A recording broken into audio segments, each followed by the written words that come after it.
Hello my dear friends, how are you. तो मेरे दोस्तों, आज हम लीगल मैगजिम की बात करेंगे और लीगल मैगजिम का नाम है एब इनिशियो। तो एब इनिशियो ये लीगल मैगजिम बेहद इम्पॉर्टेंट है और कई जगह आपको ये देखने को मिलेगा। तो लॉ में जब हम एब इनिशियो की बात करते हैं, इसका मीनिंग होता है right from the very beginning. तो जब आप इस टर्म की बात करोगे, ये एक लैटिन टर्म है। ठीक है, जितने भी इस तरह के आपको मैगजिम्स नजर आएंगे यानी प्रिंसिपल्स नजर आएंगे, मैगजिम का मतलब प्रिंसिपल, राइट। और ये कुछ ऐसे मीनिंग है जो कि लॉ में जब भी आप बात करेंगे तो लॉ में देखेंगे कि किसी लॉ को बनाते समय उन सब जगह पर इन लैटिन मैगजिम्स का इस्तेमाल भी होता है। तो हम जब बात करेंगे लैटिन मैगजिम एब इनिशियो का, तो उसका मीनिंग सबसे पहला है right from the very beginning. जन्म से ही, शुरू से ही, इंसेप्शन से ही, जब से वो शुरू हुआ, राइट फ्रॉम द स्टार्ट, या right from the first act, right from scratch यानी बिल्कुल जीरो से। So ab initio is use to indicate that some fact existed from the start of the relevant period. जो भी बात कर रहे हैं, जिस समय की बात कर रहे हैं, उसकी बिल्कुल बिगिनिंग से ही ये चीज वहां पर मौजूद थी। तो जब भी कभी एब इनिशियो की बात आए तो आप उसे क्या बोलेंगे? Right from the very beginning, right from the Inception, जब से वो शुरू हुआ। जैसे वॉइड का मीनिंग होता है, वॉइड का मतलब ऐसे क्या होता है? कुछ ना होना, ठीक है, जीरो वैल्यू हो जाना, उसकी एग्जिस्टेंस ही ना मानना। तो हम लॉ में आप देखोगे कि कई बार एक टर्म यूज करते हैं, उस फ्रेज को यूज करते हैं वॉइड एब इनिशियो की तरह, कि ये क्या है? Void ab initio. Void ab initio यानी right from the very beginning वो वॉइड था। Right from the very beginning जो है उसकी एग्जिस्टेंस नहीं थी। तो एग्जाम्पल्स देखते हैं इसके कुछ और एग्जाम्पल में, जैसे कि बच्चे की शादी कर देना। लॉ कहता है अगर चाइल्ड मैरिज कर दी गई तो लॉ की नजरों में उसकी कोई वैल्यू नहीं है, वो वॉइड एब इनिशियो है। That means the marriage does not exist right from the outset. क्यों? क्योंकि वो है ही बिल्कुल शुरू से ही गलत। उसी तरह से insurance policy may be cancelled एब इनिशियो, यानी शुरुआत से ही उस इंश्योरेंस पॉलिसी को कैंसिल किया जा सकता है। कब? क्यों? If the insurer felt that there had been a non disclosure which was serious enough to not wish to proceed with the policy at all. यानी जब आपसे कहा गया था कि शुरू से ही आप बताओ, आपकी जैसे हेल्थ इंश्योरेंस होती है, कोई बीमारी पहले से हो, तो लॉ जब कहता है, इंश्योरेंस के लॉज कहते हैं कि आपको फुल डिस्क्लोजर करना पड़ेगा। और अगर आपने उस फुल डिस्क्लोजर को नहीं किया तो बाद में फिर उसकी कोई वैल्यू नहीं मानी जाएगी। क्योंकि इंश्योरेंस के केस में मान लीजिए पुरानी किसी को बीमारी और उसका अभी ऑपरेशन होने वाला है, और क्या किया किसी ने? इंश्योरेंस करा दी, नहीं जी नहीं, इनको तो बीमारी है ही नहीं, हालांकि पूरे टेस्ट वगैरह भी होते हैं, सब कुछ होते हैं, ठीक है ना। तो ऐसी सिचुएशन में मान लीजिए ऐसा कभी हो भी जाता है कि इंश्योरेंस हो गई, तो वो insurance right from the very beginning उसे कैंसिल किया जा सकता है। यहाँ पर भी एब इनिशियो का रूल हो गया। तो एब इनिशियो का इस्तेमाल जो है कई जगह पर होता है। इसका मीनिंग वही है, right from the very beginning, right from its inception, right from the scratch, right from the start. ठीक है ना। तो ये सारे के सारे मीनिंग थे, मैंने आपको इसके एग्जाम्पल भी करवाए और इसे आप अच्छी तरह से पढ़िए। हमने जो ये मैगजिम किया, ये legal maxim ab initio, this was very very interesting. मिलेंगे फिर किसी नए मैगजिम के साथ, तब तक के लिए दीजिए इजाजत। Bye bye, take care and God bless, thank you so much. Hello my dear friends, how are you. तो मेरे दोस्तों, आज हम बातचीत करेंगे लीगल मैगजिम एक्शनेबल पर से की। एक्शनेबल पर से का मतलब क्या है, आइए देखें। तो एक्शनेबल यानी उसके अगेंस्ट एक्शन लेना, और पर से यहां पर मीनिंग है कि भाई वो काम जो किया गया वैसे ही पनिशेबल है। सामने वाली पार्टी को उससे नुकसान हुआ या नहीं हुआ, इसे प्रूव करने की कोई आवश्यकता नहीं है। जो एक्ट किया वो वैसे ही एक्शनेबल है, उसके अगेंस्ट सीधा ही एक्शन ले लेना चाहिए। दैट इज वाई वी से एक्शनेबल पर से। सो इसका मतलब ये हुआ कि वो जो एक्ट है वो अपने आप में ही पनिशेबल है, सामने वाली पार्टी को उससे नुकसान हुआ है नहीं हुआ इसे प्रूव करने की कोई आवश्यकता नहीं है. So the very act is punishable and no proof of damage is required. Words are actionable per se, यानी वो शब्द ही सीधे actionable per se होंगे if they are obviously insulting or injurious to one's reputation, जैसा कि defamation के case में होता है. यानी किसी व्यक्ति के अगेंस्ट आपने बुरे शब्द बोल दिए, उसके बिजनेस के अगेंस्ट बुरे शब्द बोल दिए, उसकी ऑक्यूपेशन या किसी तरह से बुरे नाम से आप बुला रहे हैं उसे और वो उसको डिफेम कर रहा है, तो ऐसी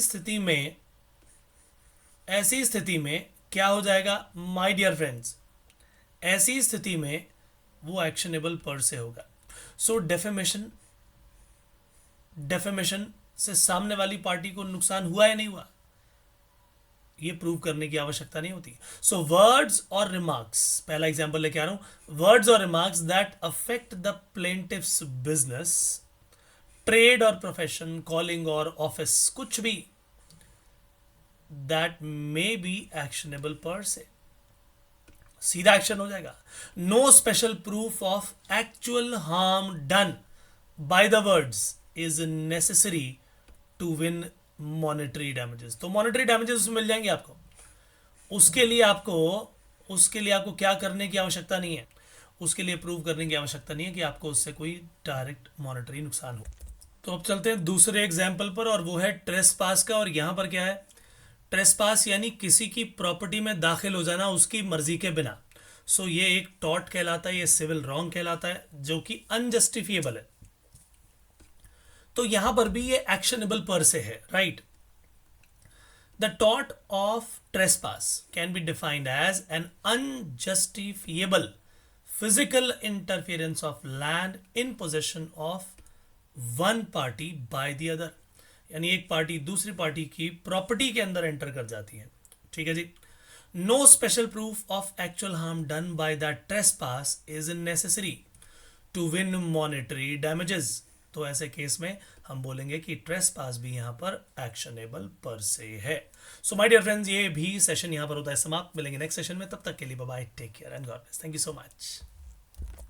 hello my dear friends, how are you. तो मेरे दोस्तों अब हम चलते हैं अपने अगले काम पर. ये है लीगल मैक्सिम एक्टोरी इनक्यूम्बित ओनस प्रोबांदी. इसका मीनिंग क्या है? तो ओनस यानी बर्डन, प्रोबांदी यानी प्रूफ. तो यानी बर्डन ऑफ प्रूफ उस व्यक्ति पर है जिसने एक्शन लिया है. इस केस में कहने का मकसद ये हुआ, जो व्यक्ति रेज करेगा इशू कि हाँ जी इसमें ये काम मेरे साथ गलत हुआ है, तो भैया प्रूव करने की जिम्मेदारी भी उसकी होगी.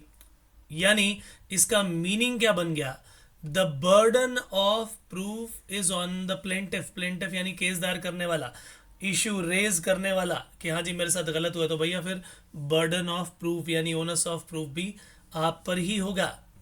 तो the plaintiff bears the weight of verification, यानी वेरीफाई करवाओ भैया. फिर तुम, अगर तुम्हें लगता है कि तुम्हारे साथ ऐसा हुआ, it is a real sense which implies that the weight of confirmation lies on the offended party.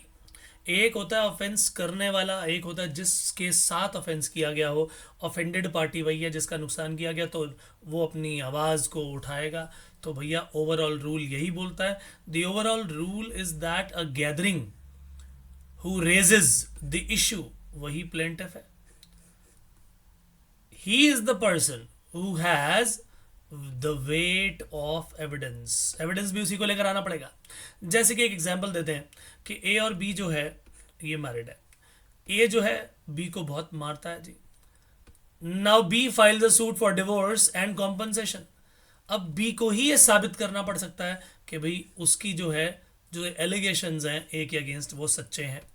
तो अब ये प्लेंटिफ है जिसने केस दायर किया, वही कोर्ट के सामने अपने सबूत रखे, गवाह लेकर आए, तब जाके जो है फिर ये काम शुरू होगा. तो burden of proof is always on the plaintiff. हालांकि आने वाले समय में आप पढ़ेंगे कि ये शिफ्ट भी होता है बर्डन, लेकिन ये जो आपके सामने मैक्सिमम है इसी बात को बोलता है कि आपको, अगर आपने केस दायर किया, इशू रेज किया, तो प्रूव करने की जिम्मेदारी भी आपकी ही होगी। एक्टोरी इनक्यूमेट ओनस प्रबंधी, राइट। ये है इसका सारा का सारा काम। मिलेंगे अगले सेशन में, तब तक के लिए इसे अच्छी तरह से लिख लीजिए। मिलेंगे अगले सेशन में। Bye bye, take care and God bless. Hello my dear friends, how are you. तो चलिए अब अपने अगले इस लीगल मैगजिम की ओर चलते हैं, और इसका नाम क्या है, एक्शियो पर्सोनलिस मॉरितुर कम पर्सोना। तो मॉरितुर यानी यहाँ पर डेथ से होता है मीनिंग इसका, राइट। पर्सोनलिस पर्सन से होता है, एक्शन लेने वाला, तो ये एक्शियो वर्ड उसके लिए यूज किया गया। यानी अगर किसी केस में किसी व्यक्ति की डेथ हो जाती है और वही व्यक्ति अपना राइट एक्सरसाइज करना चाहता था, तो उसकी मृत्यु के बाद वो राइट भी खत्म हो गया। या जिस व्यक्ति के अगेंस्ट वो ये राइट एक्सरसाइज करना चाहता था, उसी व्यक्ति की डेथ हो गई, तो भी उसका ये राइट खत्म हो गया। यानी with the death of the person, उसका राइट भी जो है खत्म हो जाता है। सो ये एक पर्सनल राइट है, personal right of action dies with the person. उसकी खुद की डेथ हो जाए या सामने वाली पार्टी जिसके अगेंस्ट एक्शन लेना था उसकी डेथ हो जाए, उसके साथ उस राइट का भी समापन हो जाता है।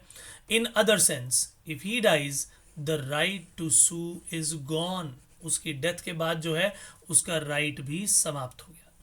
तो कुछ एग्जाम्पल ले लेते हैं। At common law, if an injury were done either to the person for which damages only could be recovered in satisfaction, उस एक्शन का भी अंत हो जाएगा। The action died with the person to whom the wrong was done। जिस व्यक्ति के साथ वो गलत किया गया था उसकी डेथ हो गई, तो फिर उसके राइट का भी समापन हो गया, राइट। दूसरा case, if X promises to marry Y and later denies to marry, बाद में मना कर देता है। If Y files a case against X but after few days X dies, उसकी मृत्यु हो जाती है, तो उसके साथ वाई का जो केस दायर करने का जो राइट था, कुछ कॉम्पनसेशन क्लेम करने का जो राइट था, उसका भी अंत हो गया। यही है हमारा ये लीगल मैक्सिम, जिसका मीनिंग है एक्शियो पर्सोनलिस मॉरितुर कम पर्सोना, राइट। तो ये काम भी यहाँ पर समाप्त हो गया। ये सारे के सारे जितने भी लीगल मैक्सिम आपको मैं दोस्तों करवा रहा हूँ, बहुत ही इंपॉर्टेंट है। एग्जामिनेशन पॉइंट ऑफ व्यू से इन्हें अच्छी तरह करिए। आने वाले समय में मैं आपको इनके कुछ MCQs भी करवाऊंगा, तो इसे अच्छी तरह से पढ़ लीजिए, फिर बहुत मजा आने वाला है। चलिए मिलेंगे नेक्स्ट सेशन में। Bye bye, take care and God bless. Thank you so much. Hi guys, how are you. तो दोस्तों आज हम स्टार्ट कर लेते हैं अपना अगले लीगल मैक्सिम का काम। तो ये फ्रेज क्या कहता है, और ये लैटिन वर्ड्स ही हैं, ये सबको मालूम है। तो क्या कहता है ये, एक्टुस में इन्वितो फैक्टुस नॉन एस्ट मेंस एक्टुस। जी हाँ, इसे बिल्कुल ऐसे ही पढ़ा जाएगा। ट को त पढ़ा जाता है और यू को ऊ की, जैसे ऊ की मात्रा होती है, बिल्कुल वैसे पढ़ा जाता है, राइट। तो थोड़ा सा पढ़ने की बात बता दी। अब इसका मीनिंग क्या है कि भाई अगर कोई एक्ट किसी व्यक्ति के अगेंस्ट कर दिया गया, उसकी विल के अगेंस्ट, किसी व्यक्ति के द्वारा कर दिया गया, लेकिन उसकी विल के अगेंस्ट किया, उसने किया उसी ने, लेकिन उसकी विल के अगेंस्ट। तो लिखा है एक्ट डन बाय मी, मेरे द्वारा किया गया कोई भी एक्ट जिसमें मेरी अपनी इच्छा ना हो, वो मेरा एक्ट नहीं है। अब आप कहोगे भाई अगर तुम्हारी इच्छा ही नहीं तो किया क्यों, दोबारा समझिए। लिखा है एन एक्ट डन बाय मी, यानी मेरे द्वारा अगर कोई एक्ट आपको लगे किया गया है, लेकिन उसे करने में मेरी इच्छा नहीं थी, इसका मतलब किसी दबाव में किया गया, तो ये समझ लेना कि वो मेरा एक्ट नहीं है। Act done by me against my will, किया मैं नहीं, लेकिन मेरी इच्छा के अगेंस्ट मैंने वो किया, तो ये मेरा एक्ट नहीं है। यही है इसका मीनिंग। एक्टुस मी इन्वितो फैक्टुस नॉन एस्ट मेंस एक्टुस, यानी उसकी इच्छा नहीं थी वो काम करने की, फिर भी इसका मतलब उससे जबरदस्ती करवाया गया होगा जरूर। तो कह रहा है कि अगर मैंने कोई एक्ट किया है और वो मेरी विल के अगेंस्ट मैंने किया है, तो मेरा एक्ट नहीं है। ये एग्जाम्पल बता देता हूँ। अगर एक्स वाई के हेड पर रख दे गन, उसकी कनपट्टी पर, और कहे कि चल मिस्टर जेड को एक थ्रेटनिंग कॉल कर, नहीं तो तेरा सिर जो है तरबूज की तरह उड़ा दूंगा। अब उस डर से अगर उसने वाई को एक थ्रेटनिंग कॉल कर दिया तो काम तो उसी का, एक्ट तो उसी का, लेकिन क्या उसने अपनी इच्छा से किया या it was against his will? My dear friends, वो उसकी विल के अगेंस्ट था। Then Y is basically innocent. Y की कोई गलती नहीं है, तो वो कह रहा है भाई मैंने ये काम नहीं किया, मुझसे ये काम मेरी विल के अगेंस्ट करवाया गया, इसीलिए मेरा एक्ट नहीं माना जाना चाहिए, इसीलिए मुझे सजा भी नहीं होनी चाहिए। तो यही लीगल मैक्सिम यहां पर काम करता है, एक्टुस में इन्वितो फैक्टुस नॉन est mens actus। ठीक है जी, तो ये रहा आज का लीगल मैक्सिम। मिलेंगे नेक्स्ट सेशन में, तब तक के लिए bye bye, take care and God bless you, thank you so much. Hello my dear friends, how are you? तो मेरे दोस्तों अब अपने लीगल मैक्सिम पर आ गए। हमारा ये नेक्स्ट जो है लीगल मैक्सिम, ये क्या कहता है, आइए इसकी बात सुने। और लिखा है actus non facet रियम nisi mens citria। Right, तो जब इसकी बात आएगी तो इसमें ट को त पढ़ेंगे, लेकिन टी के बाद अगर कोई वॉवल आ जाता है तो श पढ़ेंगे। ठीक है, तो चलिए अब ये क्या कहता है। तो यहां पर एक बड़ा सिंपल सा पॉइंट है कि अगर आपने यहां पर देखा कि कोई एक्ट किया गया है जो कि गिल्टी एक्ट है, वो गिल्टी एक्ट तब तक गिल्टी नहीं कहलाएगा जब तक वहां पर उसकी सोच यानी उसका माइंड गिल्टी नहीं होगा।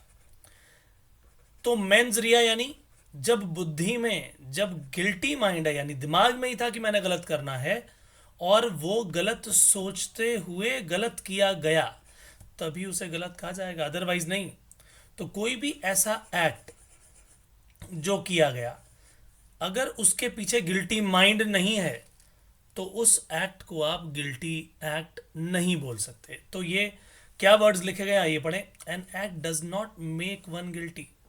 उस एक्ट को करने से वो उसका जुर्म साबित नहीं हो जाता, उसका एक्ट जो है वो क्राइम नहीं कहलाता जब तक कि ये साबित ना हो जाए कि ऐसा करने के पीछे उसके दिमाग में ही था कि वो गलत काम करेगा।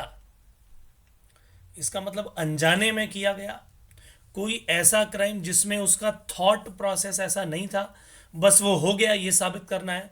तो इसका मतलब ये हुआ कि एक्टस रियस एक चीज है और मेंस रिया एक चीज है। एक्टस रियस का मतलब है कि आपने वो एक्ट फिजिकली कर दिया, लेकिन मेंटल एलिमेंट उसके पीछे ऐसा था या वाकई उसे वो मारना चाहता था या नहीं, उसकी बात करेंगे। ठीक है ना।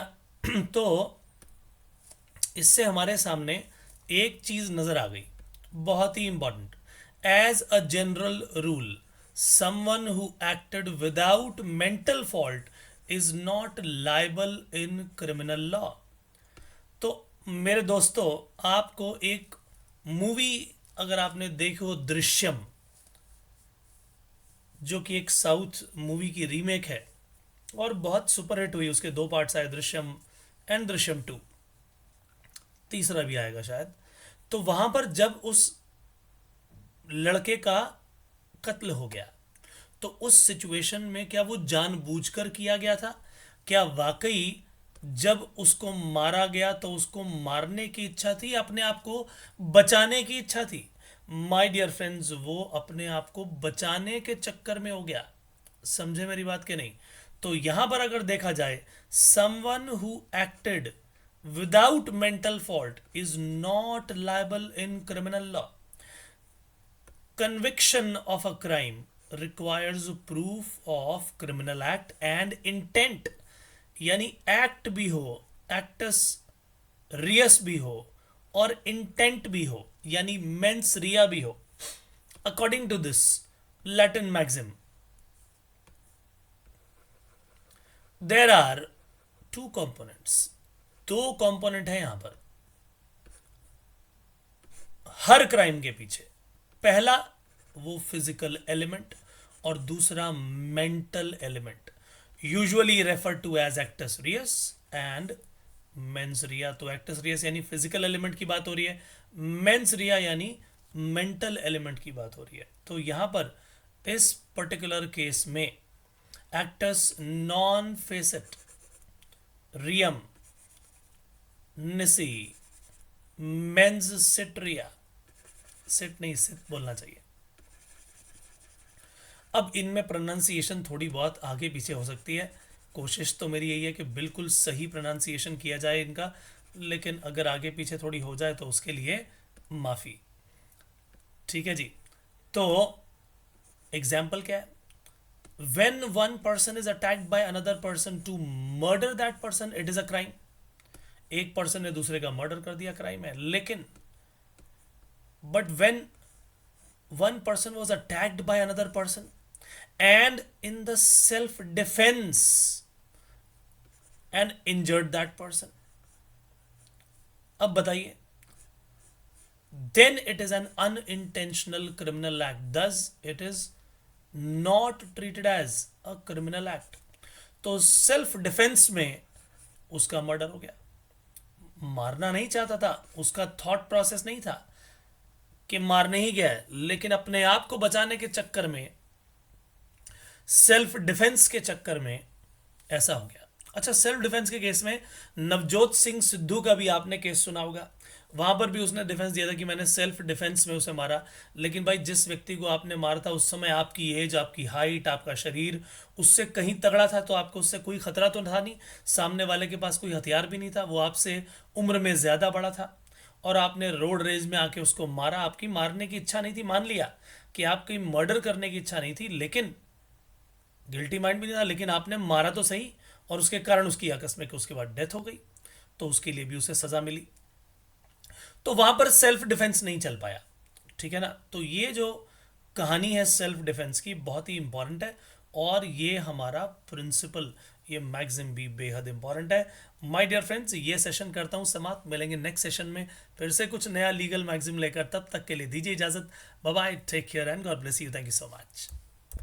Hello my dear friends, how are you. तो मेरे दोस्तों, अगला लीगल मैक्सिम आपके सामने, और इस प्रिंसिपल के बारे में अगर हम बात करें तो थोड़ा सा पिछले वाले सेशन में हमने इसके बारे में बात की थी, एक्टस रियस और मेंस रिया, राइट। तो हमने उसमें से केवल और केवल अब एक्टस रियस देखा है, वो फिजिकल जिसके अंदर एक्शन ले लिया गया और सामने वाले को कोई ना कोई फिजिकली नुकसान पहुंचाया गया। तो जो फिजिकल कंपोनेंट जिसे हमने बोला था वो था क्राइम। लेकिन हमने ये भी कहा कि अगर वहां पर गिल्टी माइंड नहीं है तो उस एक्ट को भी गिल्टी नहीं बोलेंगे। सो अगर सिर्फ और सिर्फ एक्टस रियस की बात आए तो इसका मीनिंग क्या है, guilty act. The physical component of a crime जो है वो है एक्टस रियस, जो फिजिकल कंपोनेंट है, यानी किसी ने मन में सोच लिया, मन में सोचने की वजह से सजा नहीं मिलती। आपको बता दूं मैं, मान लो किसी ने सोचा बड़े गुस्से में आके कि मैं इसका मर्डर कर दूंगा, उसने प्लान भी बनाया सब कुछ कि ऐसे करूंगा, वैसे करूंगा, ऐसे करूंगा, लेकिन कुछ नहीं किया, तो भाई मन में सोचने की कोई सजा नहीं है। लेकिन मन में सोच के गिल्टी माइंड था और उसने वो गिल्टी एक्ट कर भी दिया, तो एक्टस रियस भी आ गया, अब वो क्राइम बन गया, right. In most cases the accused must have done or failed to do something that caused injury to the plaintiff or victim। तो यानी कुछ ना कुछ ऐसा जरूर किया जाए, जैसे जो विक्टिम है या प्लेंटिफ है जिसने केस दायर किया है, उसके साथ कुछ ना कुछ ऐसा जरूर होना चाहिए फिजिकल जिसके कारण उसको इंजरी हो गई। वो चीज अगर इसमें इन्वॉल्व नहीं है तो इसे आप एक्टस रियस नहीं बोल सकते, right. There can be no offense or no lawsuit and no lawsuit for damages without a criminal act। आप कहोगे जी कोई क्राइम तो किया नहीं लेकिन मुझे डैमेजेस दिलवा दो, नॉट पॉसिबल। ठीक है ना। तो वो फिजिकल एक्ट देखना जरूरी है वहां पर। It is defined as criminal act that describes a physical activity that harms another person or damages property। जैसे कि एग्जाम्पल में देख लीजिए, robbery, murder, destruction of public property, यहां पर वो एक्ट आपको नजर आता है, चोरी हो जाना, ठीक बात है कि नहीं।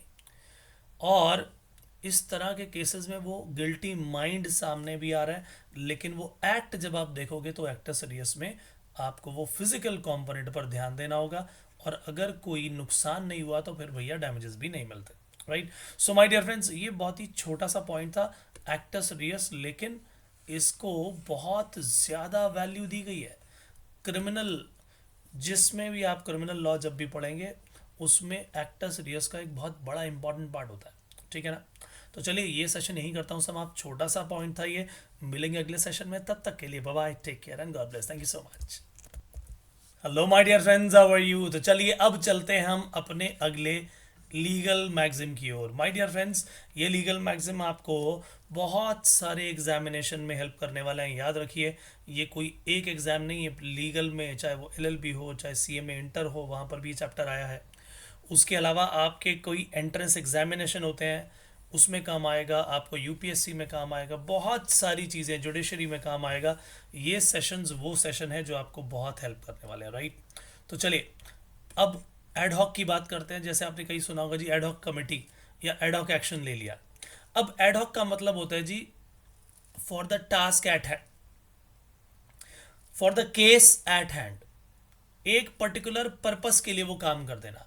तो जब एडहॉक शब्द आपके सामने आए तो देख लेना इसका मतलब क्या है, फॉर द पर्टिकुलर एंड, यानी एक पर्टिकुलर काम को करने के लिए आपने इस काम को, इस किसी भी कमिटी को बना दिया, किसी पर्सन को अपॉइंट कर दिया, ये सब एडहॉक है।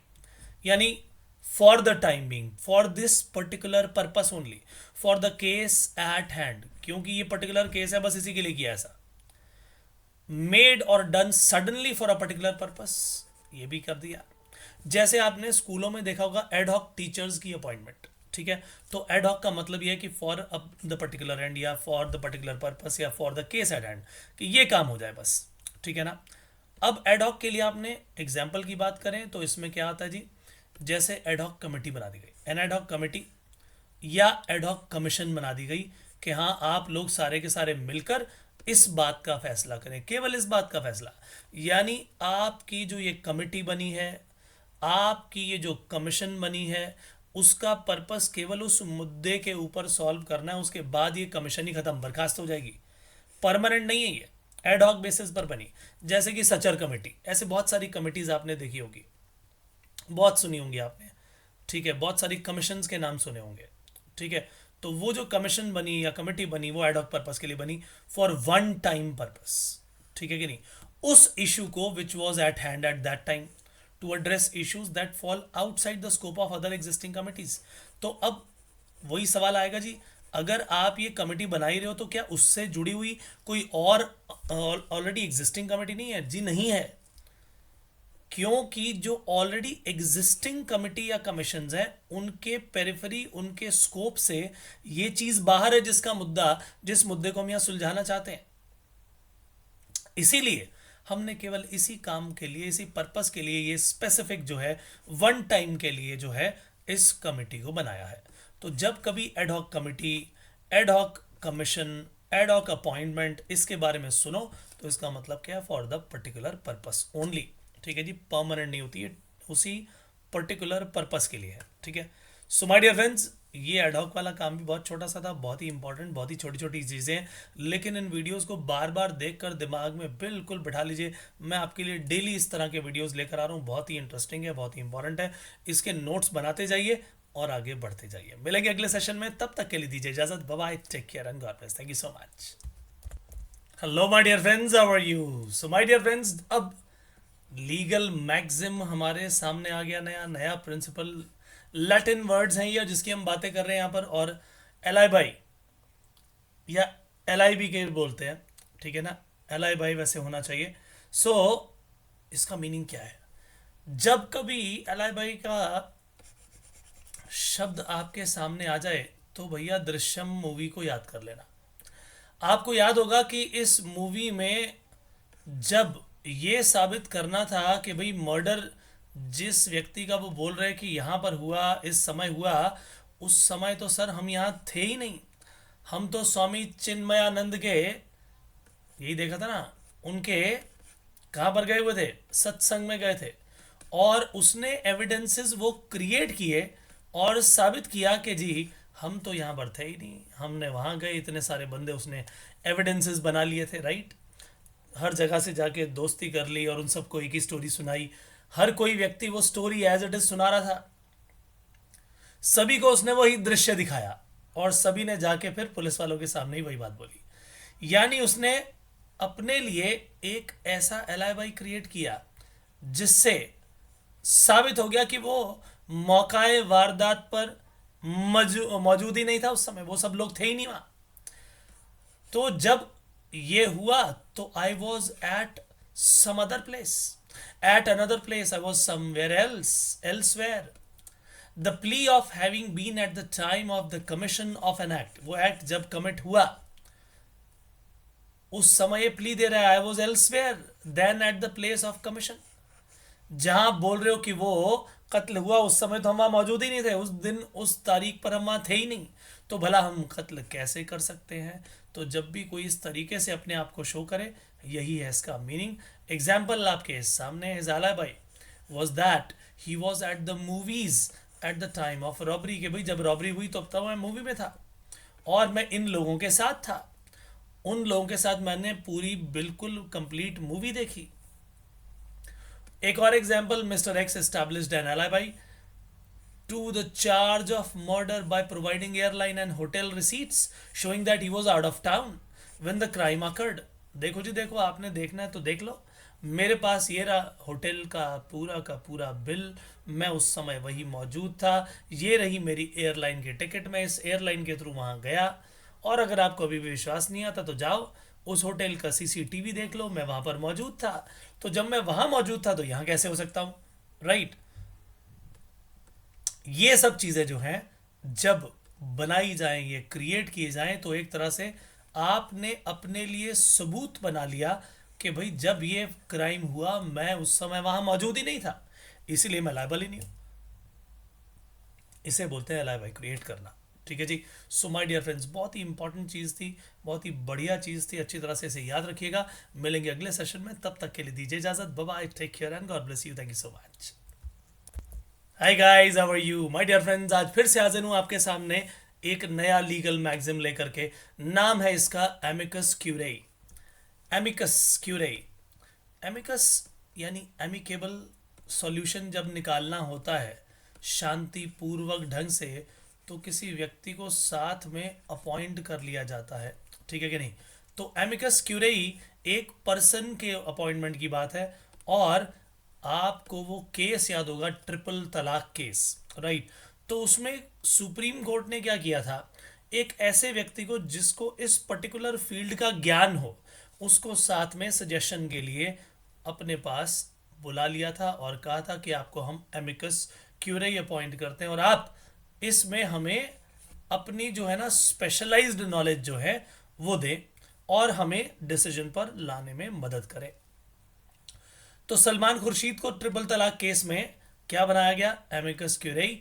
और इसका मतलब क्या है, अ फ्रेंड ऑफ कोर्ट और मेंबर ऑफ द बार। अब वो भी वकील है भाई, सीनियर, और who is appointed to assist the court, court को असिस्ट करने के लिए उसे बुला लिया गया कि आप आओ और एक इम्पार्शियल एडवाइस दो कोर्ट को उस मैटर में जिसमें आपकी यहां पर इन द पर्टिकुलर केस जिसमें आपको ज्ञान है। One who assists the court by furnishing information or advice regarding question of law or question of fact। तो जहां पर उसे उस एडवाइस के लिए बुला लिया गया और कहा कि इसमें आप हमारी मदद कीजिए, हमें कुछ सवाल जो जिन पर हमें जो है कुछ आपकी एक एडवाइस चाहिए होगी, हम आपसे पूछेंगे, उस समय आप उन एडवाइस को हमें दीजिएगा जिसके बेसिस पर हम ये डिसीजन सही तरीके से ले पाए और सही फैसला सुना पाए। सो एग्जाम्पल आपके सामने है, सुप्रीम कोर्ट ने सलमान खुर्शीद को अपॉइंट किया था, ये भी senior lawyer, to be amicus curiae in which case, in triple talaq case.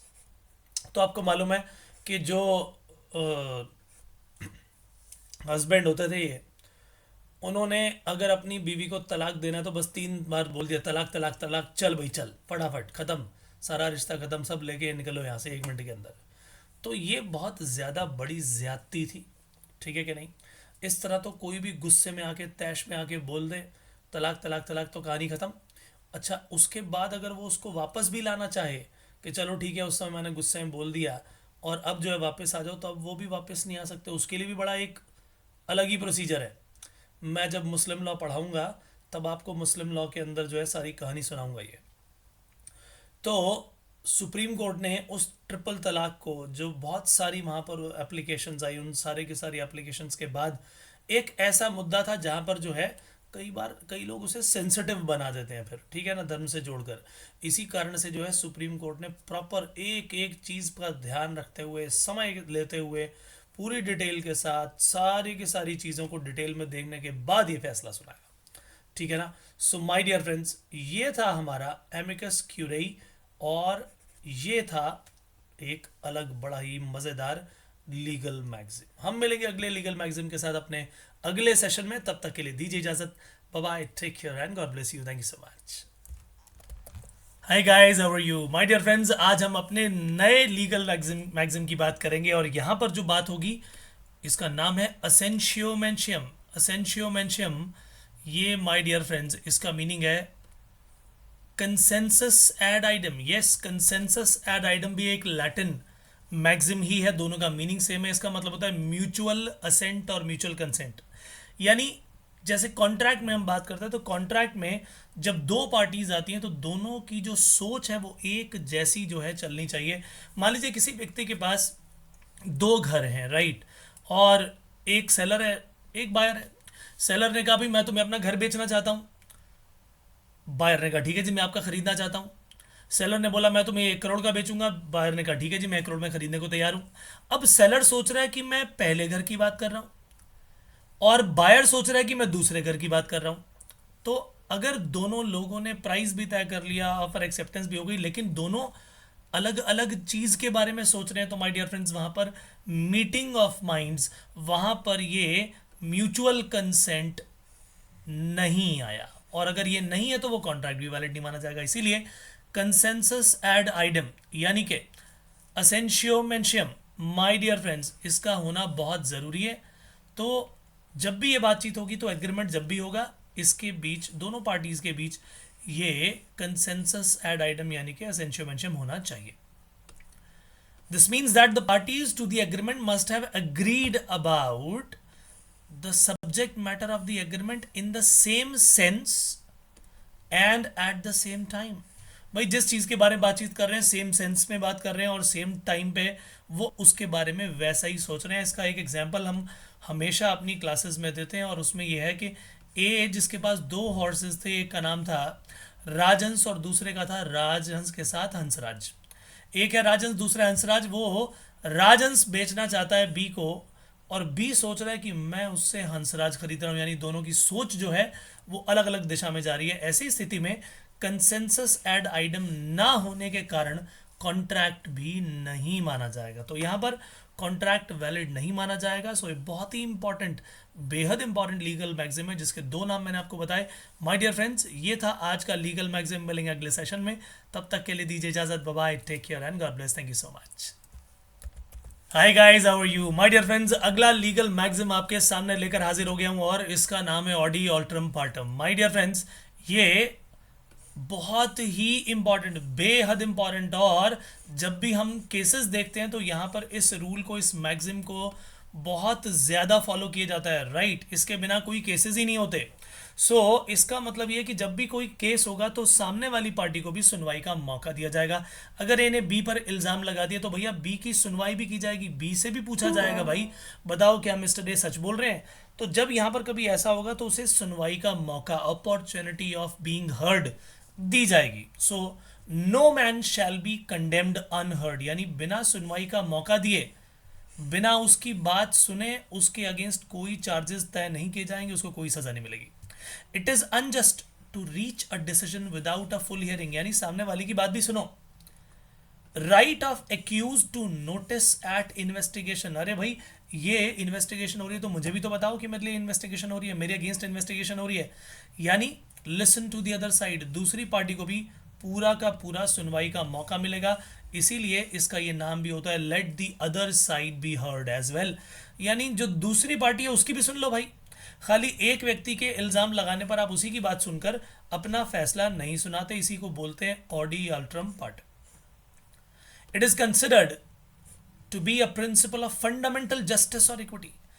Equity तभी कहलाएगी, यानी सभी को बराबर का मौका तभी मिलेगा, जस्टिस तभी कहलाएगा जब ये प्रिंसिपल फॉलो होगा। इसीलिए इसे प्रिंसिपल ऑफ नेचुरल जस्टिस भी बोला जाता है, ठीक है।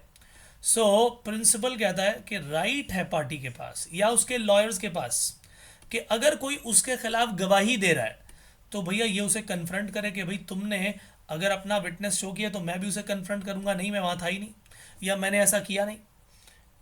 To have a fair opportunity to challenge the evidence presented by the other party, के तुमने अगर अपना एविडेंस यहाँ पर शो किया है, रिटन एविडेंस है कोई भी, तो मैं उसका काउंटर यहाँ पर पेश कर सकूं, नहीं जी नहीं ऐसा नहीं था वैसा नहीं था। To summon one's own witness and to present evidence, कि अच्छा तुम अपना विटनेस लेकर आए हो, मेरे पास भी विटनेस है, उस समय मैं इनके साथ था या मैंने ऐसा किया नहीं, हम सब लोग साथ में ही थे, मैंने ऐसा नहीं कहा था, या सामने वाली पार्टी ने अगर कुछ कहा तो जो वो बोल रहे हैं वो झूठ बोल रहे हैं, मैं आपको दूसरा गवाह पेश करता हूं ये सच बताएगा। To have counsel in order to make one's case properly, यानी उसके लिए काउंसलिंग लेना या उसके लिए लॉयर अपॉइंट करना, इन सब चीज़ों का अधिकार इस केस में दिया जाता है। My dear friends, audi alteram partem ये समझ लीजिए ये इतना इम्पॉर्टेंट, बेहद ज़बरदस्त लीगल मैक्सिम है कि इसके बिना कोई केस लॉज ही नहीं होंगे।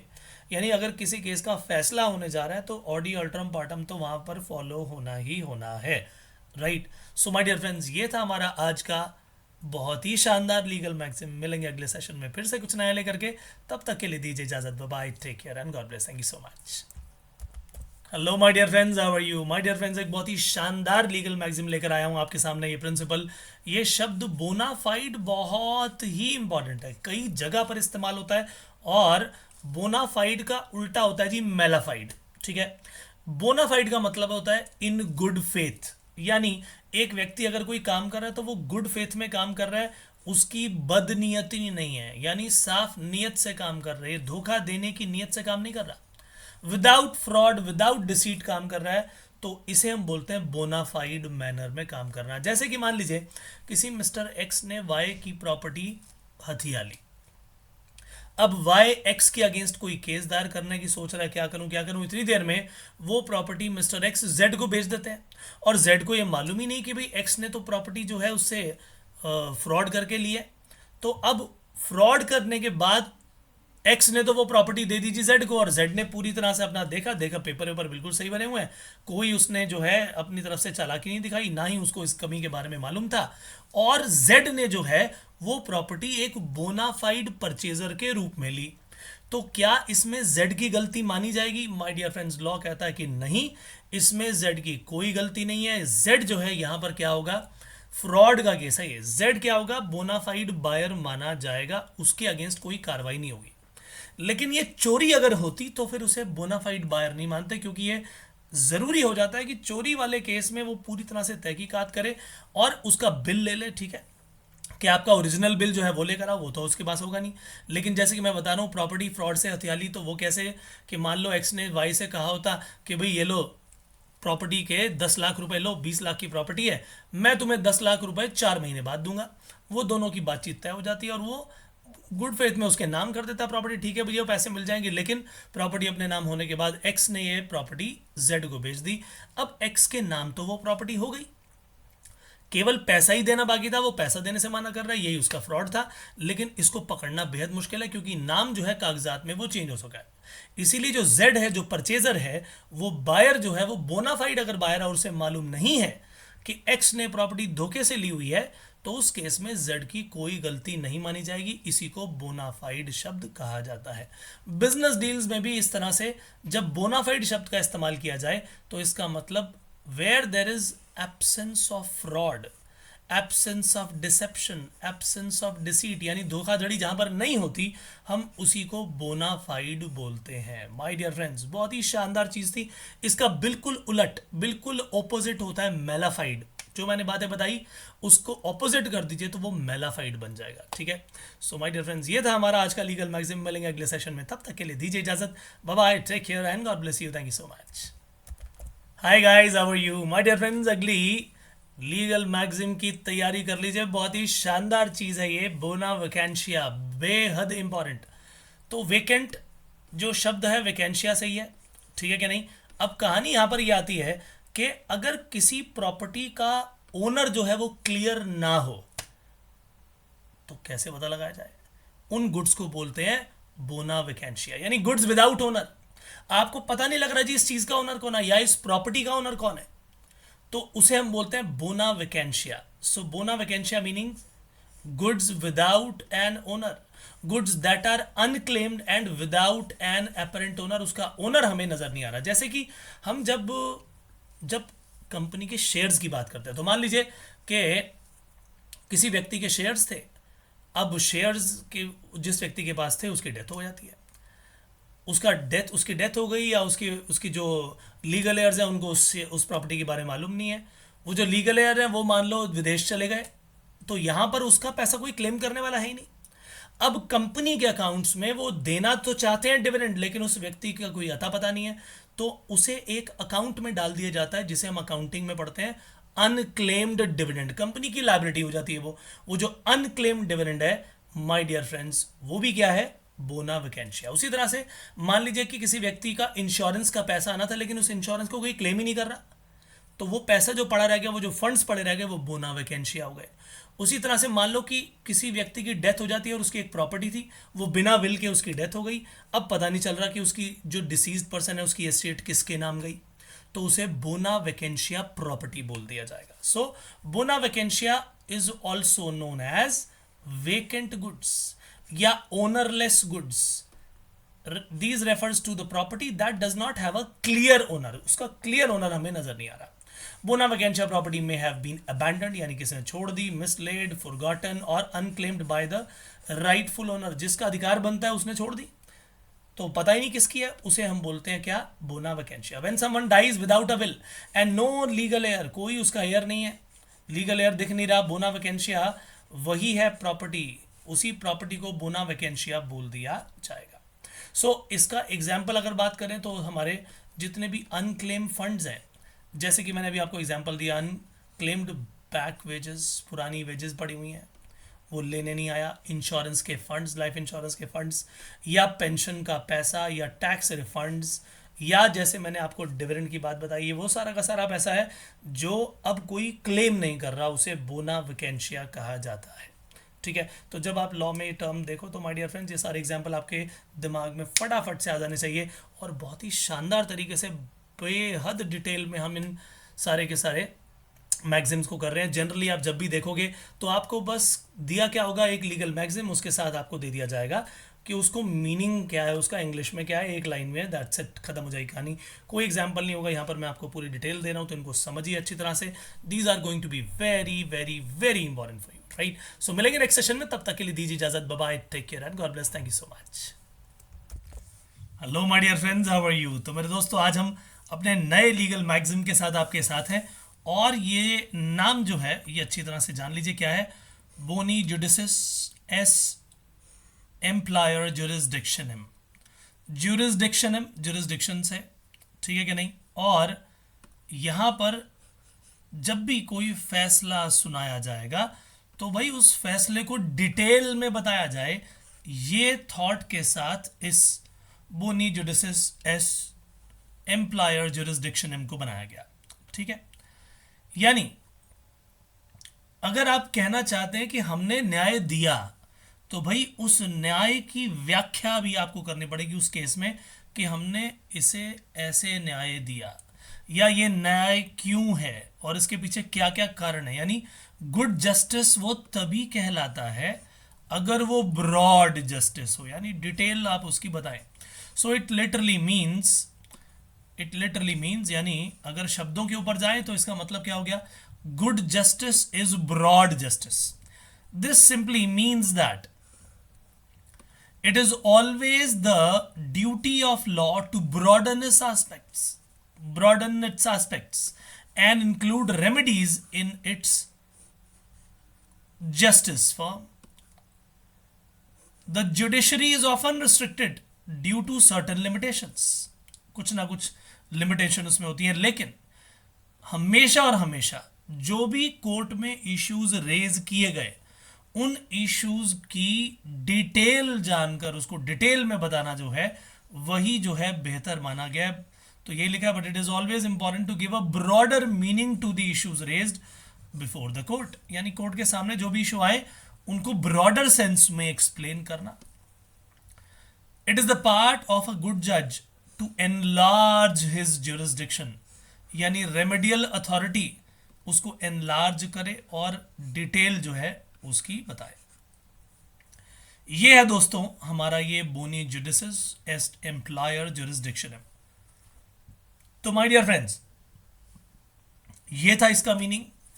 लीगल मैगजिम की हमारी ये पूरी की पूरी जो सीरीज है चलती चली जा रही है, और जितने भी अभी तक आप ये काम कर चुके हैं सारे के सारे आपके एग्जामिनेशन पॉइंट ऑफ व्यू से इंपॉर्टेंट है। आने वाले समय में आप कौन से लीगल मैगजिम को देखना चाहते हैं, मुझे चैट बॉक्स में इस अपने जो भी आप अपने लिखते हैं यहाँ पर अपने जवाब लिखते हैं इसके बारे में, जो भी कमेंट करते हैं उनमें लिखकर ज़रूर बताएं कि मैं आपके लिए कौन सा नया लीगल मैगजिम लेकर आऊँ। ठीक है, सो माय डियर फ्रेंड्स, ये चर्चा जारी रहेगी अपने अगले लीगल मैगजिम के साथ। अगली सेशन में अगले फिर मिलूंगा, तब तक के लिए दीजिए इजाजत। Bye bye, take care and God bless, thank you so much. Hello my dear friends, how are you. मेरे दोस्तों, आज हम एक नया शानदार लीगल मैगजिम करने जा रहे हैं जिसका नाम है केविएट। जी हाँ, केविएट ही उसका बस नाम है। अब केविएट का मीनिंग क्या होता है? केविएट का मीनिंग होता है कंडीशन, कॉशन। ठीक है, कि आप सामने वाले को बोल रहे हो भैया ये केविएट लगाया हमने, अगर कोई भी एक्ट करोगे तो इस कंडीशन के अनुसार करना पड़ेगा, या फिर जिस व्यक्ति ने कंडीशन लगाई है उसको बताकर ये काम करना होगा। तो केविएट एक तरीके से कंडीशन हो गई, वार्निंग हो गई, कॉशन हो गई। ठीक है, आइए इसका मीनिंग जानते हैं। A warning against certain acts. Caveat का मतलब क्या हो गया? A warning against certain acts, an explanation और warning that should be remembered when you are doing और थिंकिंग अबाउट समथिंग। जब आप किसी काम के बारे में कर रहे हैं, सोच रहे हैं उसके बारे में, तो आपको किन चीज़ों का ध्यान रखना है, क्या चीज़ें सोचनी है आपने, ये वो है। उन चीज़ों को ध्यान रखे बिना आप ये काम नहीं करेंगे। A caution registered with the public court. Public court के अंदर एक कॉशन रजिस्टर्ड है, क्या? To indicate the officials. Officials को बोल दिया कि भाई आपको ये काम बिल्कुल नहीं करना, तब तक नहीं करना जब तक कि आप नोटिस देने वाले व्यक्ति को यानी केविएटर को ये बात बता नहीं देते, यानी उसको बताए बिना काम करोगे नहीं। तो जो मैटर केविएट में लिखा गया है, जो मैटर कंडीशन बनाया गया है, उससे जुड़ा हुआ कोई भी आप एक्ट करना चाहते हो तो केविएटर यानी जिस व्यक्ति ने उस कंडीशन को लगाया उसको बताए बिना आप ये काम नहीं करोगे। जैसे कि हम देखते हैं एम्प्लॉयमेंट कॉन्ट्रैक्ट्स में कई बार देखा गया है कि हमने एक कंडीशन लगा दी, उसी व्यक्ति को यहां पर हायर किया जाएगा जो ड्रग टेस्ट पास करके आएगा। सो ये एक कंडीशन, एक कॉशन लगा दी। एन एम्प्लॉयमेंट कॉन्ट्रैक्ट में इंक्लूड अ केविएट और condition that a potential new hire must pass a drug test before being hired. भैया आने से पहले आप ये काम करोगे। जैसे कि बहुत सारी स्पोर्ट्स अथॉरिटीज जो है वो केविएट लगा देती हैं कि अगर आपने यहाँ पर कहते हैं ना ड्रग टेस्ट होता है कि नहीं होता, कि ड्रग्स लेके कहीं कोई ऐसी दवाई लेकर तो नहीं कर रहा जिससे परफॉर्मेंस बढ़ जाती है, अचानक से एनर्जी ज़्यादा आ जाती है, वो लेकर आप जो है, ऐसी बहुत सारी रिस्ट्रिक्टेड दवाइयाँ होती हैं, राइट।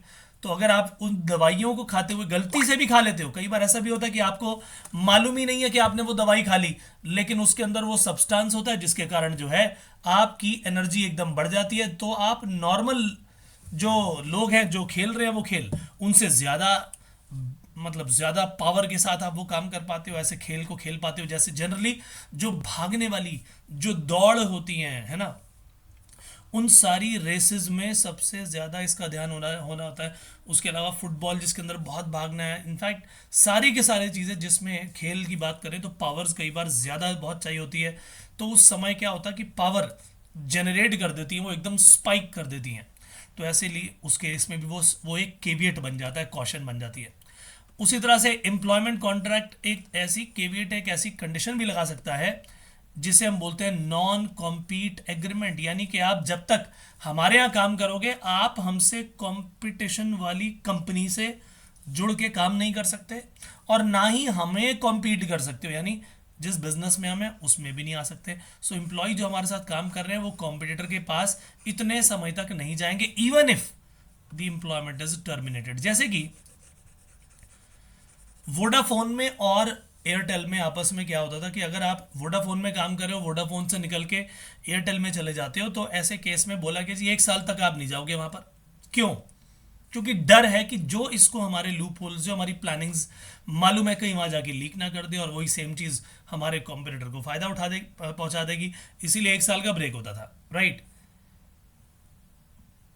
तो ये चीज क्या है, ये एक केविएट है, एक कंडीशन बन जाती है। सो ये थी सारी की सारी कहानी मेरे दोस्तों केविएट की, एक वार्निंग की, ठीक है। ये लीगल मैक्सिम भी यहां पर होता है समाप्त। मिलेंगे नेक्स्ट सेशन में, तब तक के लिए दीजिए इजाजत। Bye, take care and God bless you, thank you so much. Hello my dear friends, how are you. तो मेरे दोस्तों अब केविएट से जुड़े हुए और भी हमारे पास यहाँ लीगल मैक्सिम है। पिछली बार हमने केविएट की बात की थी जहां पर हमने देखा कि केविएट का मीनिंग होता है कॉशन, कंडीशन, राइट। तो यहां पर अब हमारे पास एक नया लीगल मैक्सिम आ गया जिसमें लिखा है केविएट एक्टर। एक्टर यानी एक्ट करने वाला, राइट। तो केविएट एक्टर जैसे उसमें कॉशन था, लेट द एक्टर बीवेयर आ जाएगा।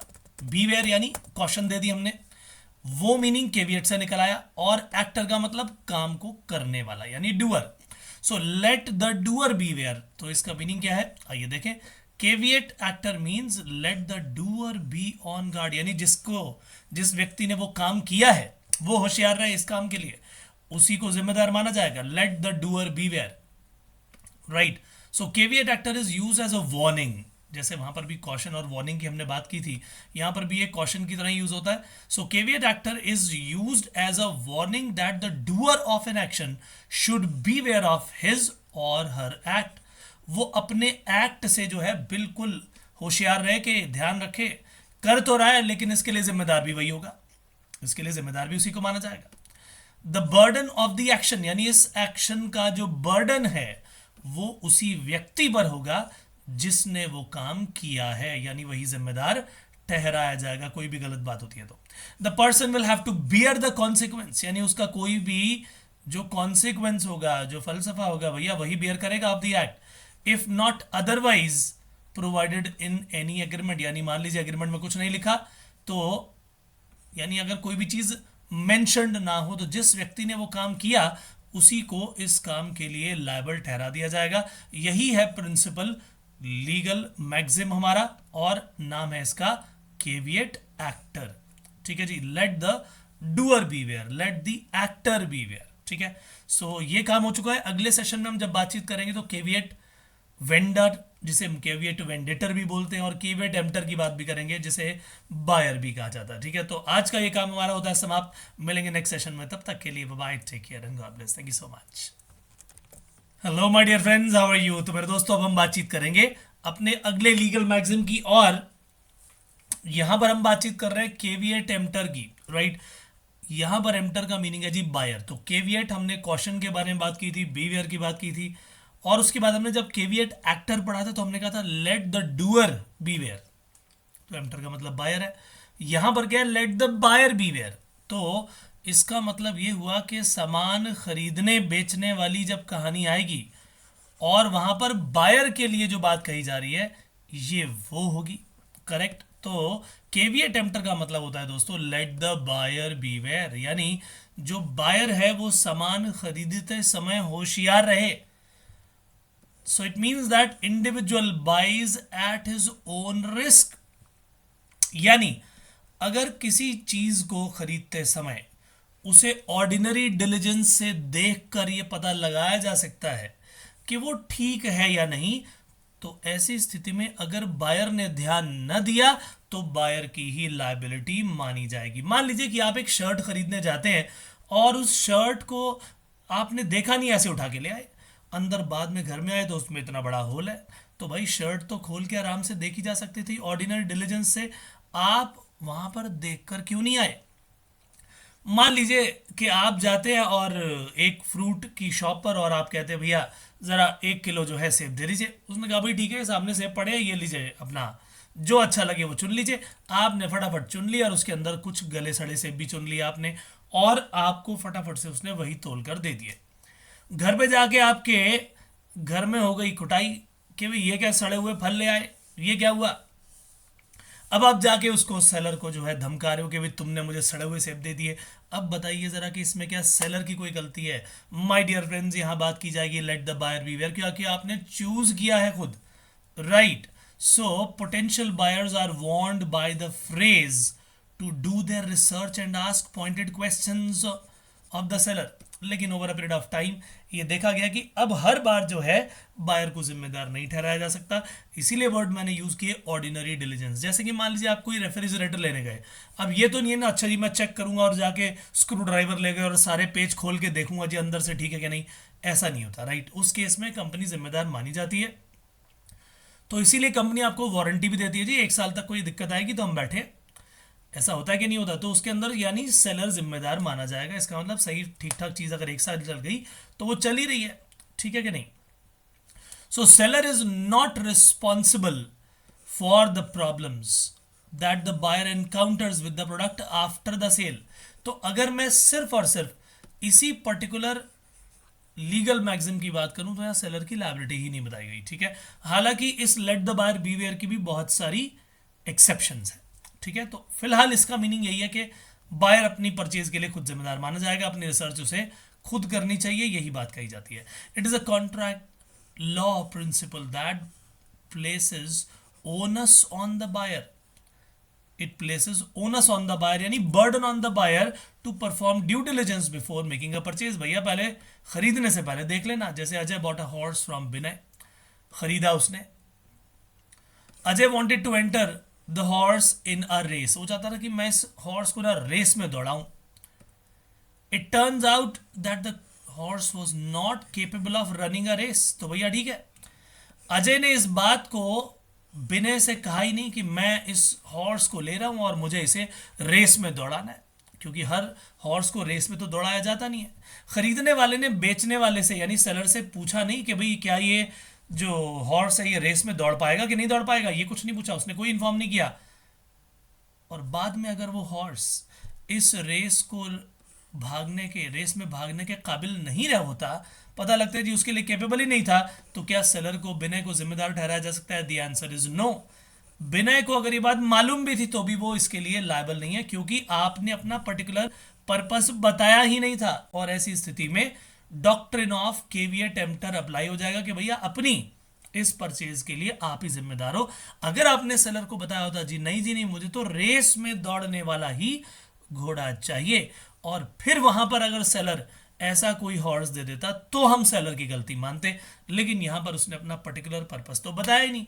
दैट इज वाई हम यहां पर कहेंगे कि बायर ही खुद लायबल माना जाएगा। जब मैंने सेल ऑफ गुड्स एक्ट पढ़ाया था तो मैंने इसके टोटल 3 पॉइंट्स आपको बताए थे, तीनों के तीनों यहां पर पूरे होने चाहिए, राइट। तो सेल ऑफ गुड्स एक्ट में बहुत डिटेल में बताया। जिन लोगों ने अभी तक वो नहीं पढ़ा वो जरूर पढ़ लीजिए। सेल ऑफ गुड्स एक्ट भी हमारा आपके लिए अवेलेबल है। तो ये था दोस्तों हमारा केविएट एम्प्टर। अगली क्लास में जब हम मिलेंगे तो बातचीत होगी केविएट वेंडिटर की, जिसे केविएट वेंडर भी कहा जाता है, यानी सेलर के ऊपर केविएट लगाना। चलिए आज का सेशन यहीं करता हूं समाप्त। मिलेंगे नेक्स्ट सेशन में, तब तक के लिए bye bye, take care and God bless you. Thank you so much. Hello my dear friends, how are you. तो मेरे दोस्तों अब हम पहुंच गए केविएट वेंडिटर की तरफ। मैंने आपसे पहले भी कहा था केविएट वेंडिटर या केविएट वेंडर एक ही बात है, वेंडर यानी सेलर। तो देखा जाए तो यहां पर लीगल मैक्सिम अगर आपके सामने केविएट वेंडिटर नजर आया आपको तो भी सेम बात है, और केविएट के आगे वेंडर लिखा हो VENDOR तो भी सेम बात है, ठीक है। दोनों का मीनिंग सेम रहेगा। तो जैसे केविएट एम्प्टर में क्या था, लेट द बायर बीवेयर, लेकिन यहां बातचीत क्या है, लेट द सेलर बीवेयर, ठीक है। यानी सेलर को जब सामान बेचना है भैया, सेलर बेचते समय बिल्कुल ध्यान रखे कि जैसा सामान उससे मांगा गया है, जो पर्पस बायर ने उसे बताया है, जो उसने सारी की सारी अपनी रिक्वायरमेंट्स सेलर के सामने रखी है, उसी रिक्वायरमेंट के हिसाब से ही सेलर को सामान बेचना होगा। सो इसीलिए लिखा गया है caveat वेंडिटर is a Latin term meaning what? Let the seller beware. In contrast to more widely known saying which is caveat emptor, उसके बिल्कुल opposite है ये। तो the principle of caveat vendor cautions that seller is responsible for any problem that the buyer might encounter with service or product. तो अगर कोई service या product किसी सेलर ने बायर को बेचा और बायर को उसमें कोई दिक्कत आती है, बायर को उसमें कोई प्रॉब्लम आती है, तो ऐसी स्थिति में किसकी जिम्मेदारी होगी? सेलर की जिम्मेदारी मानी जाएगी. This is what this principle says. और इस एग्जांपल में जैसे कि मान लीजिए हॉर्स वाला एग्जांपल मैंने आपको लास्ट टाइम दिया था, और हॉर्स वाले एग्जाम्पल में मान लिया जाए वो बता देता बायर कि भाई मुझे तो ऐसा हॉर्स देना जो कि रेस के लिए दौड़ने के काबिल हो. तो ऐसी स्थिति में फिर उसने तो अपना पर्पस बता दिया, बायर ने तो अपनी इंटेंशन बता दी कि मैं जो पोटेंशियल परचेज करने वाला हूँ, मैं इस हॉर्स को जो परचेज करने वाला हूँ, मेरा पर्पस ये है. तो अगर ये उस पर्पस को सॉल्व नहीं करती चीज़, तो इसका मतलब आपने मुझे गलत चीज़ दी, आपने मेरे साथ फ्रॉड कर लिया. इस केस में सेलर को जिम्मेदार मान लिया जाता है. तो example, if the seller is aware of the purpose, सबसे इंपॉर्टेंट बात है कि उसकी अवेयरनेस थी कि नहीं, यानी बायर ने उसे बताया था कि नहीं अपनी इंटेंशन के बारे में. Behind the potential purchase and if the seller sells anything other than what is required, तो भैया सेलर ही लायबल मान लिया जाएगा. In this case caveat venditor applies and seller shall be held liable. तो इस केस में सेलर की लायबिलिटी फिक्स कर दी जाएगी कि भैया आपको बताया था. सो माय डियर फ्रेंड्स, बिल्कुल लेट द बायर बीवेयर की तरह जहां पर हमने बायर की जिम्मेदारी डालती थी, यहां पर इस पूरे के पूरे केस में हमने सेलर की जिम्मेदारी डाली है.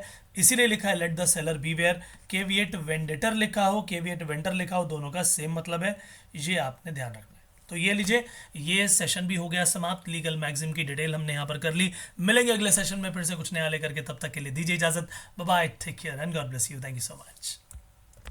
हाय guys, how are you my dear friends. आज हम बात करेंगे अब अगले लीगल मैगजीन की, जिसका नाम है सर्ट्योरेरी. राइट, वैसे सर्ट्योरेरी की एक रिट फाइल होती है, ठीक है. तो रिट जो फाइल होती है हाई कोर्ट या सुप्रीम कोर्ट में, तो अब जो रिट ऑफ सर्ट्योरेरी है उसी की यहाँ पर बातचीत होगी. उसके अलावा भी बहुत सारी और भी रिट हैं, जिसमें writ of mandamus, writ of habeas corpus, ये सब चीज़ें हमारे सामने आती हैं. उसकी बात भी समय समय पर होगी, लेकिन फिलहाल जो हमारे सामने है वो है सर्ट्योरेरी. सर्ट्योरेरी में क्या होता है कि जो हाई कोर्ट है या सुप्रीम कोर्ट है, इनके पास जब भी कोई क्वेश्चन ऑफ लॉ जाता है, तो ये उस क्वेश्चन को ले सकते हैं और निचली अदालत के द्वारा दिए गए डिसीजन को, उसके द्वारा दिए गए आदेश को, ऑर्डर को, ये क्वैश कर सकते हैं. राइट, तो जो भी इनसे इंफीरियर कोर्ट है, अदालत है, जो इनसे निचली अदालत है, उस अदालत के द्वारा जिसका स्टेटस इनसे कम है, उनके द्वारा दिए गए फैसलों को बिल्कुल या तो कैंसिल कर दिया जाएगा या उनको बोला जाएगा कि भाई ये केस आप हमारे पास ट्रांसफर करो. ठीक है, तो जब भी ऐसे सिचुएशन आती है तो रिट जो फाइल की जाती है वो फाइल की जाती है हाई कोर्ट में या सुप्रीम कोर्ट में. So my dear friends, a writ by which orders passed by an inferior court is quashed. जैसे कि इलेक्शन कमीशन है, अब इलेक्शन कमीशन भी जो है वो क्या है, हाई कोर्ट से, सुप्रीम कोर्ट से इंफीरियर ही है, सीधी सीधी बात है. तो जब भी इंफीरियर कोर्ट के द्वारा दिया गया ऑर्डर क्वैश कर दिया जाता है कोर्ट के द्वारा, हम उसे क्या बोलते हैं, हम उसे बोलते हैं सर्ट्योरेरी. तो इसका लिटरल मीनिंग, यानी बिल्कुल अगर शब्द शब्द बोलें कि रिट ऑफ सर्ट्योरेरी का मीनिंग क्या है, इसका मीनिंग क्या है, टू बी सर्टिफाइड और टू बी इन्फॉर्म्ड. ये दो वर्ड याद रखिएगा, टू बी सर्टिफाइड और to be informed. This writ is issued by a court higher in authority. To whom? To a court which is lower in authority or tribunal. ठीक है, किस बात के लिए रिट, किस बात के लिए आदेश दिया जाएगा? Ordering them either to transfer a case pending with them to itself, कि आपके पास जो केस पेंडिंग है वो हमें ट्रांसफर करो, या फिर आपने जो फैसला दिया हम उसे क्वैश कर रहे हैं, हम उसको कैंसिल कर रहे हैं, उस आदेश को हम खत्म कर रहे हैं और उसका फैसला हम सुनाएंगे.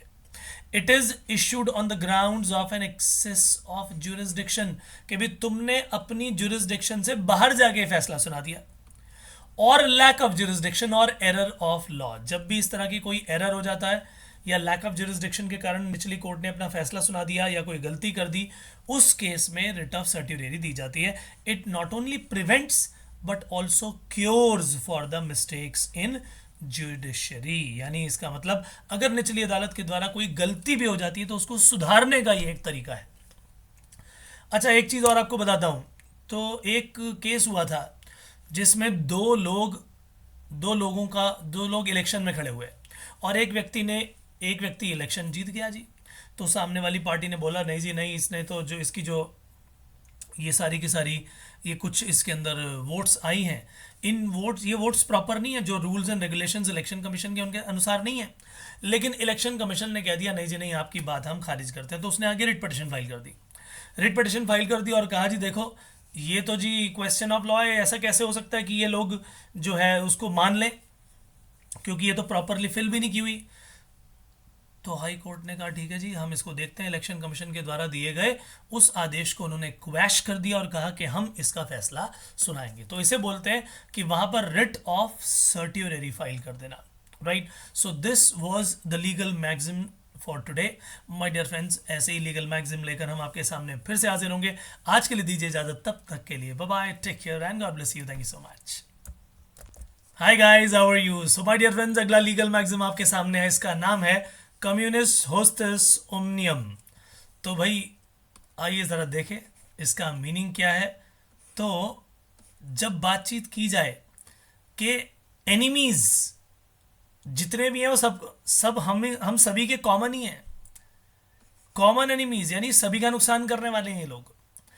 तो जब कभी ये सामने आ जाए they are common enemies of all, ये सभी के एनिमीज है, सभी के दुश्मन हैं ये। The common enemies of everyone, common foe यानी दुश्मन, ऑफ ऑल।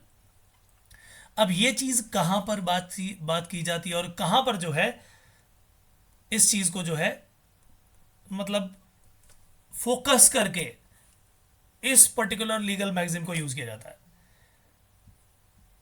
जैसे पायरेसी की बात करें, दो तरह, एक तो पायरेट्स ऑफ करेबियन फिल्म देखी होगी आपने। तो पायरेट्स ऑफ करेबियन, पायरेट्स होते हैं वो, ठीक है ना, यानी समुद्री लुटेरे। अब समुद्री लुटेरों का कोई ये थोड़ी कि इस देश का शिप होगा तो उसे लूटेंगे, भाई जो आ गया उसी को लूट लिया, तो यानी सारे के सारे देशों के वो दुश्मन मान ली जाएंगे, वो कॉमन एनिमीज है, ठीक है कि नहीं। यानी अगर 4 देश है, चारों का सामान जहां भी लूट दिखेगा वो लूट लेंगे। तो पायरेट्स जो है वो सभी के कॉमन दुश्मन है, कॉमन एनिमीज ऑफ ऑल। उसी तरीके से अगर मैं बात करूं पायरेसी की, यानी अब मैं बात कर रहा हूं जैसे वीडियो पायरेसी, ठीक है। फिल्म्स अभी आई नहीं होती हैं तो ऑनलाइन लीक हो जाती हैं, जितनी मेहनत करके जितना पैसा खर्च करके वो बनाया गया, तो भैया हर एक फिल्म मेकर के लिए वो दुश्मन हो गए, बोलिए ऐसा और नो। तो जो पायरेट्स, जो पायरेसी की बात यहां पर हो रही है, जो पायरेसी है वो पायरेसी भी, जो हम ऑनलाइन पायरेसी की बात कर रहे हैं, वो भी तो सभी के दुश्मन हो गए, ठीक है कि नहीं। सो ऑल इन ऑल जब हम इसकी बातचीत करेंगे तो आपके सामने पायरेट्स आ जाए, पायरेसी आ जाए, लॉजिक वही सेम है। It examines some of the root causes of piracy, attempts to prevent or stop attacks and mechanisms for the prosecution of suspected pirates, यानी वो जिन पर लग रहा है कि वो सस्पेक्टेड पायरेट्स हैं उनके अगेंस्ट कैसे कानूनी कार्रवाई की जाए। सब लोग उसके अगेंस्ट आएंगे, सब लोग कहेंगे जी ये तो सभी के दुश्मन है। So they are common foe of all, common दुश्मन, कॉमन एनिमी है, इसी को बोलते हैं communis hostis omnium, right. So my dear friends, ये लीगल मैगजीन भी यहाँ होता है समाप्त। अच्छी तरह से इसे समझ लीजिएगा, याद रखिएगा। मिलेंगे अगले सेशन में, तब तक के लिए दीजिए इजाजत, bye bye, take care and God bless, thank you so much. Hello my dear friends, how are you? तो मेरे दोस्तों अब हम अपने अगले लीगल मैगजीन की तरफ चलेंगे जिसका नाम है कॉर्पस। कॉर्पस के कई मीनिंग हो सकते हैं। वैसे अगर कॉर्पस का मीनिंग, लिटरल मीनिंग देखा जाए तो इसका मीनिंग है बॉडी। तो Latin word corpus means body, which can have several meanings. अब इसके कई मीनिंग्स हैं डिपेंडिंग अपॉन कि आप किस कॉन्टेक्स्ट में बात कर रहे हैं। जैसे मैं आपको 2 एग्जाम्पल देने वाला हूँ, उन 2 एग्जाम्पल से आपको इस बॉडी का मतलब समझ में आएगा। तो अगर मैं बात करूँ क्रिमिनल लॉ की, तो क्राइम जब भी होता है तो उस केस में जिस व्यक्ति को मान लीजिए जेल में डाल दिया गया, अब जेल में डाल दिया जाता है तो उसकी कोई ना कोई तो समय सीमा होनी चाहिए, ठीक बात है कि नहीं, कि वो कितने साल तक या कितने समय तक जेल में रहेगा, क्राइम उसने किया, ठीक है। लेकिन मान लीजिए किसी व्यक्ति को जेल में डाल दिया इनडेफिनिट टाइम के लिए, तो जब कोई व्यक्ति मान लीजिए क्राइम उसने किया भी, तो उस क्राइम के हिसाब से भी उसकी सजा जो है लॉ के अकॉर्डिंगली होनी चाहिए।